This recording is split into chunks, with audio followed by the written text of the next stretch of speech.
Et le Premier ministre britannique David Cameron l'a rappelé avant d'arriver à Bruxelles plus tard aujourd'hui dans la journée. Le dernier compromis sur la table qui avait été mis sur la table en novembre dernier lors du dernier sommet qui avait été échoué, de l'ordre de 970 milliards d'euros sur les 7 prochaines années, est insuffisant. Il faudra couper davantage, sinon les Britanniques n'hésiteront pas à mettre leur veto. Seulement voilà, la France ne l'entend pas de cette oreille et chose inhabituelle, François Hollande a fixé à 960 milliards le seuil en dessous duquel la France n'était pas prête à descendre. Alors les marges de manœuvre sont donc extrêmement restreintes comme vous pouvez le voir et chacun devra faire preuve de bonne volonté afin d'arriver à un accord à 27. Et comme souvent, eh bien, c'est l'Allemagne qui devrait pouvoir tirer son épingle du jeu.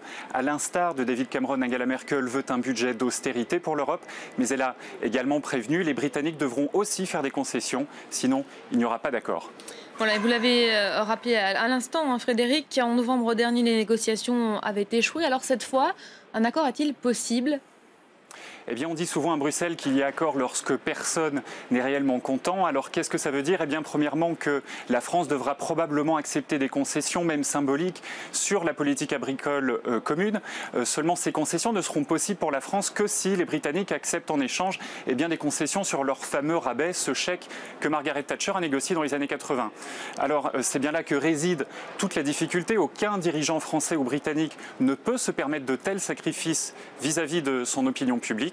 Et c'est pour ça que les marges de manœuvre sont tellement étroites. Personne ne doit pouvoir rentrer de Bruxelles demain soir en ayant subi une humiliation.